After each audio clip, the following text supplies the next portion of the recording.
Hi, Jason here from AQuest Wealth, and as we discussed in our last video, you can see Social Security has been a pretty big success. Great success.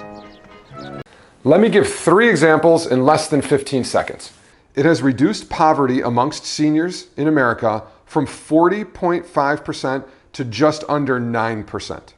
A huge accomplishment and millions of mother-in-laws not living in your guest room. Have you ever met my mother-in-law?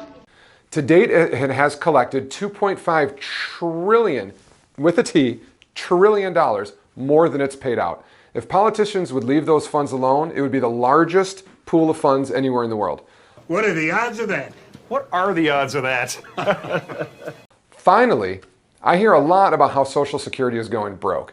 And although I've read a lot of the same things, do you know that the last year that they collected less than they paid out in benefits? I'm going to say that again. The last year that Social Security collected less than it actually paid out. So take a second and guess. Your clock is ticking. All right. The question was, is that the last year that Social Security was in a deficit? When was that? The answer is actually 1981. I was 3 years old then. I was a kid. Right? So probably much earlier than you would have guessed. I would not have guessed that. I would also like to add that the excess of taxes collected over that period has been at least $100 billion every single year since 1988, right? Since the Pistons were winning back-to-back championships. 1988, it's made $100 billion more than it's paid out every year. That's a lot of money. So could Social Security flip and begin, kind of collecting less than is paid out? Sure. But that hasn't been the case, and it hasn't even been close for literally 40 years. So at this point in the conversation, most people say something like, haven't you ever heard of the baby boomers, Jason? You baby boomers are so demanding. Don't you know that they're going to completely crash the system? Well, let's take a look at how the system has been shored up over the years. I would say first is that the full retirement age has been consistently moved back. It used to be 65, and now it's as late as 68. Well, and you might want to ask, how does that shore up the system? Can you explain that? A few years ago, if you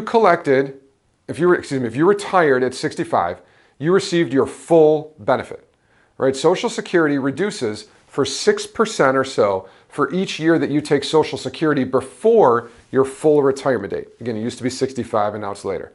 By moving it back as late as 68, they have reduced what people get at 65 by 18%. That is a huge reduction, and it saves Social Security a ton of money and gives it some longevity. Enjoy the fruit of your longevity. The next way that Social Security has been shored up is that people can be penalized by working if they earn more than a certain amount and collect Social Security before their full retirement age. Shouldn't be penalized for that. And the final way is that wages on which Social Security is collected, has increased a ton, and it could increase way more in the short term. I don't like the sound of that. When I began my career, only the first about $68,000 or so was taxed. You were young. Very young. 20 years later, it is now up to $130,000. Biden is actually proposing, it hasn't passed yet as of the date of this filming, but Biden is proposing that it stays up to around $130,000, but then you actually start to pay your FICA tax again at around $400,000, and it just goes up forever. So that would bring in a ton of revenue and would really help stabilize Social Security even more. So again, could it go upside down? Yes, but it's probably doing better than you thought. Sounds good. And it's actually weird that we're even having a discussion on the taxation of Social Security. That is weird. Because Social Security wasn't even taxable at its inception. Social Security was actually completely tax-free for the first 50 years that it was in existence. So for a long time. And it only became taxable in, do you know? 1984. The combination of longer life expectancies and a reduction in birth rates made Social Security actually look really shaky, much shakier than it looks today in the 1970s. Actually, 5 out of the 10 years of the 70s that Social Security paid out, it actually paid out more than it took in taxes. As we just talked, that hasn't happened since the 80s, but it happened 5 times in the decade of the 70s. which is 5 out of the total 11 years ever that Social Security actually paid out more than it took in. So the 70s was bad. Really bad, actually. Now, I know what you're thinking. Are you psychic? No.